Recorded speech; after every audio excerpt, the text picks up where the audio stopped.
during the last webinar, we concentrated mostly on cavities, cavity creation. We saw how to create a bolt hole, a port, a cartridge cavity, and a footprint. Today I start from the right part, and then I get back to material, tools, plugs, and so on, and we'll go back to cavities again to see some other stuff that we can do in the cavity definition. A quick look at the part. I have changed to the library. I have installed a standard MDTools library. And when you select the path, make sure you get the correct unit. And as you can see, we have the possibility to define the plug model. So now I want to explain you how to link plugs to cavities. So the only thing you must do here is select the path where you have your 3D model. The path can be a local system or Vault server. I have although my 3D models are in a Vault system, but they are also replicated in my local system. So I go for the easy way and define the standard path for my 3D model and click OK and apply. This is the only change. So here we define where we are working and where we can find the 3D model. It's not important to define exactly the folder where we have the 3D model, and we'll see in a minute. Now I want to show you how to use this command, which can be very useful, mainly for users that started many years ago, maybe with MDTools, and now do not have the latest library. So this command allows you to import cavities from a different library. And I remember sometimes doing training years ago, there was a customer saying, hey, I don't need all those cavities that you have in the library. I need only those really that I work with, those 50 or 100 cavities maximum. So in that case, I was delivering to him an empty library, and he used this to import only what he was needing. So he took a standard library, an empty library, and started bringing in only the cavities that are needed for his purpose. So in this case, we can import cavities from a different library. And now I import from the library that I'm normally using, MDTools Carlo. When you load, you will see all the cavities, but I'm not going to import all. I import just a folder, just my BSP plugs. And I want to select all. And this folder is not existing in my new library. So I will want to create the library if not present. And this is another important check, which is overwrite cavity if present. So basically, this is important because if you already have a cavity, you may not want to damage that cavity. So you only want to import what is missing. So don't check it if you want to preserve what you have in the library now. So I have selected all, create library if not present, and I click import. So now MDTools Library Manager is importing. And now if I go to my cavities, I will see a new folder called 0 BSP plugs. It was not existing earlier. It is existing because I have imported from my library. And as you can see, I have all the information for my BSP plugs. Now, since I have loaded the path for the plugs, I switch to the plugs part here. So here I want to link the 3D model to the plugs, and then I want to show you how they are assembled automatically in MDTools. So when you click on the plug, here we have we can show only the plug ports or all the cavities. In this case, I'm just showing the plug ports, and you can select just the folder to find have it easy. And as you see in the center, we have the folder structure that I have selected earlier in my MDTools path. My plugs are into accessories, plugs, BSP, and I just link the XG1 with the VSD1 EDCF, G1 by 2 and VSD link, G1 by 4 link, G1 by 2 link, G1 by 4, 1 by 8. 2 inches I don't, let's leave it out. 3 by 4 link, and 3 by 8 link. So as you can see, there is a gray tick icon showing that there is a mapping with the cavity. xg1/2 is linked, and here we have the path and the file name. Now let's test it. We go to Inventor, we create a new part.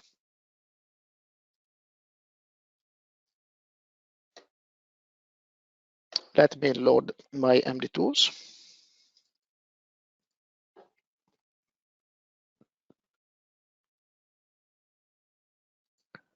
Let me verify the library that I'm looking into, settings, and the library is correct. MDTools standard library.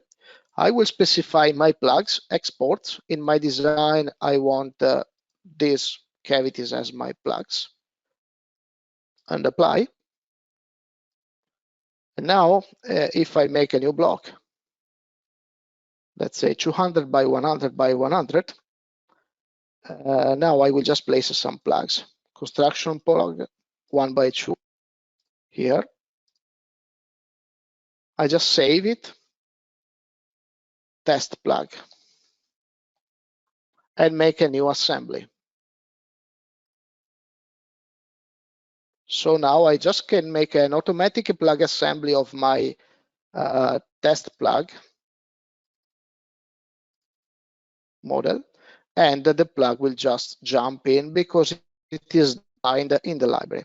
So with this workflow, you can link all the 3D models to any cavity that is used as a construction plug. So in the expander plugs, I can link the expander plug, and so on. So you just do once for all, and every time you use a construction plug, MDTools will automatically assemble all the plugs to your library. So this is the meaning for this options plug model library.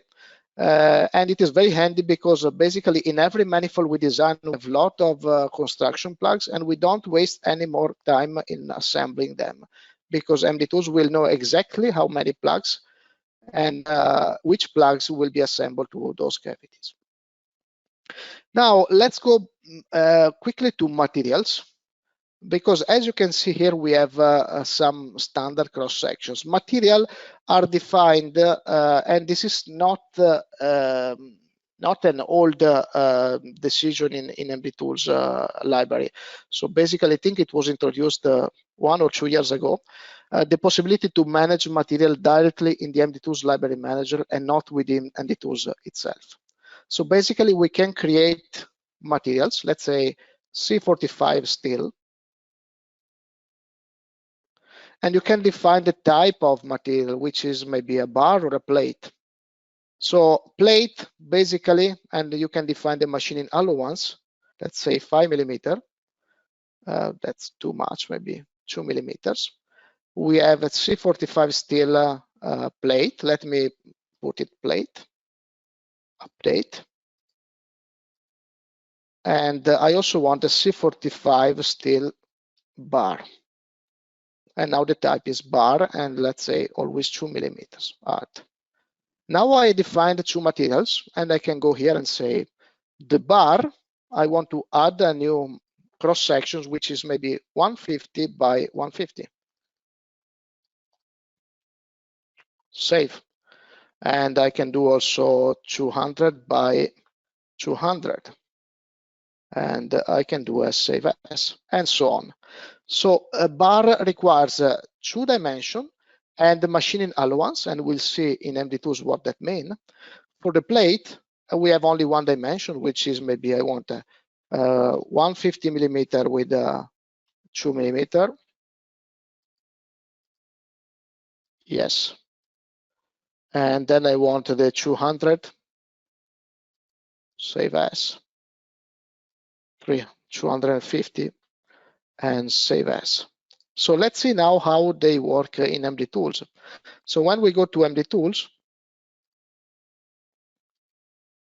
and we create a new part, now when we create the block, we will see the possibility to select from a C45 steel bar, and we can select the cross section. And as you can see, automatically it is applying the machining allowance that we have defined. And we can use the length And if we want, we can uncheck the machining allowance. So we can put a manual, so no machining allowance, or taken from the library, which is defined already in the library. So here we have the raw material and then also the finished material. If instead of the bar you select the plate, then for the plate we have only one dimension. Let me do again. Create plate 200 millimeters, and then it is applicable to only one dimension, so the width, height, or length. And in this case, the other dimensions are free because you can define them as you want. Please remember that these settings do not have any impact in the material in the CAD application, either SolidWorks or Inventor. So if you want to have exact weight calculation for Inventor, you must go into the properties of the part and specify physical attributes, and you will select steel or cast iron or aluminum, whatever it is in your library. And the same you do in SolidWorks with the material editor. Let's go back to our library manager. So we now understood what material and what plugs is. Let's look at tools. So in tools, you have the list of available tools that you want to, available drills that you want to machine. So for instance, there are a lot of tools in the standard library which you may not need. Let me delete a few. 6.4, 6.6, and 6.7, 6.9. So let's say that in the range between 5 and 6, I have only the 5, 5.5, 6, and 6.5. Let me see how these settings work in MDTools. So let me place a cavity, Parker C8-3.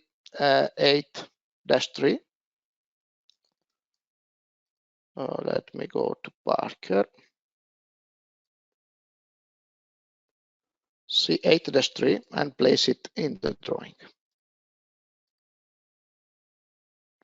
So as you can see in the attributes of the cavity has is driving some drills on the side. So in this case, it is 7.94, and this one is 5.54. So there is an option in MDTools called use diameter from tool library. This is the option. So when we use that, that means that whenever we create a connection drill to a side cavity, like in this case, port 3, automatically MDTools will take the closest diameter to the maximum drill that is allowed by that cavity. In this case, it is in 7.9 because it is available in my drill list. If I go to the second drill, export, it will take the 5.5 because it is the closest drill for that port. If from the drill list I remove also the 5.5 millimeter, then if I create again this plug, construction plug, cavity port 2, now it is making a 5 millimeters drill. 5 millimeters drill, because it is the only drill available in that range that will fit the cavity. If you don't check this option, then when you make a connection, we can connect this one with the cavity port number 2. It is making the maximum drill available for that cavity. So in this case, it is 5.54 because it is how it is defined in the catalog for that particular cavity.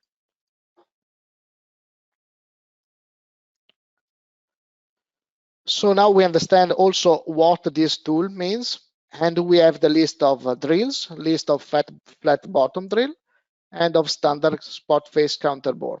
The other implication of these settings are always in MDTools. So when we want, for instance, to modify a drill, we use the stretch command and click. And as you can see here, we have a small button here.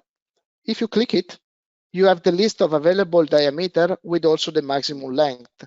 So you can pick a size, a drill size from the list. and either standard drill or flat bottom drill. You can select. Okay, so if you don't remember which drills you have available in the library, you can just select from here. The same settings is also available when you edit a cavity in MDTools. When you edit a cavity, if you click on the step 0 or 12, when you click on step 0, you have the available spot face, which you can select from the library.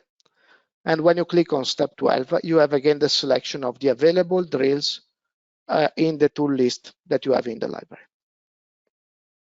So this is where the tools are used in the MDTools software. And now let's go to outlines, although I don't really use frequently, and even less now that we have a much faster, smoother operation in MDTools. So with outlines, basically we want to represent physically the space that a component takes without making the assembly. So we can make outlines. Let's say that my outline is a circle. It's a coil diameter 36, and then we make a diameter 36, 18 millimeter radius. Save. And then we make the coil diameter 50, and then we make it 25, and we do a save as. And we can make rectangles, or we can import geometries from AutoCAD, which I don't have, or from Inventor or SolidWorks. I'm not going to show now how this is done. By the way, now I can use this information in MDTools. So for instance, if on top of this component, I need a coil 36 millimeter diameter, I can just use the insert outline, select my type of coil, diameter 36, select the cavity, and insert. And this is adding a circle that will give me an idea where what is the space taken by the component. Of course, we could also make directly the assembly and check directly the space in the assembly environment, which is my recommendation, instead of wasting too much time for outlines. For a simple outline, circle, rectangle, this is very handy, and you can do it. But for complex shape, I recommend you go directly in the assembly environment. It will be smoother as a workflow. Slot is a particular machining that it's not very commonly used in industrial blocks. It is very rare. In my past experience, I've been using it for a mobile application. So basically here you can define the standard tools. Let's say my slot ID is a diameter 10, and the slot is 10 millimeters of diameter, and the depth is 40. And you can put the machining sequence here, and we can save it. Sorry, save as. Maybe yes, it's not showing. Okay, yes, it was not refreshing. Let me delete some. I created more. So this is my standard slot that I have created. If I am in MDTools and I am, for instance, having a G1x2 port, where here I can just let's say that my drill is shorter, let's say 20 millimeters, 22. I can add a slot to this cavity, and as you can see, you can select the shape that you have already defined. In this case, the shape will not fit that one, but you can create a different one, let's say 8, and click OK. And this is creating a standard slot. So this is I used honestly sometimes in my previous job to reduce pressure drops in a mobile application. Basically, with this geometry, you can have a wider area to connect with the small cavities. So like in this case, you could make, let me move this slightly here, and let's move this cavity. So this geometry allows us to have a better opening, a better area. Of course, this will not fit on such a cavity, but maybe on a Parker C12.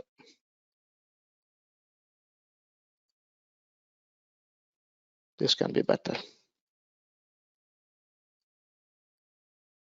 So in this case, we can have a much better area open, and so we can reduce the pressure drop in our manifold. Let's go back to O-ring. And in the O-rings, so basically, we are going to change the next version of the library because the data that you find here are not very precise for the metric O-rings. So I have a different O-ring set, which I can share with you if you need. Basically, you can add a new O-ring definition. Let's say that the O-ring is the 2037 012. So here you put the size of the O-ring. So the width is 1.78 millimeters, and the outside, the inside, I don't remember. Let me find it. O-ring 2037 012. It's 925 by 178. 925. As you see, the outside diameter is calculated, and you can define the shape of your O-ring groove. So in this case, I will put a slightly smaller outside, 12.7. In my past experience designing valves, I really was used to really design my O-ring seat. And normally in this case, you should have the outside diameter always slightly smaller than the outside diameter of the O-ring. The width is 2.5 in these cases for the 1.78. Depth is usually 1.3, and the radius is 0.25 for this kind of application. And we can save it. And yes. Okay, I think it was already, yes, it is here. Then we can also make the spot face one, the counter bore, and we can do a save as. And now, as you can see, I have created two, for the same O-ring, two type of O-ring grooves. Down here, you can put the machining operation that you want to define your O-ring groove. So let's say that here I put O-ring groove 2037 012, and I click save. Yes. And here also I say O-ring groove 2037 012, save. Yes. Okay. And now if I go back to my, let me add a drill. Let's say a 10 millimeter drill. No, 10 is too large for this cavity. So let's say 8 millimeter drill. The component ID is drill hole, and I place it here. Let me stretch it. And let me give a color, edit, and change the net. Let's say the net is P.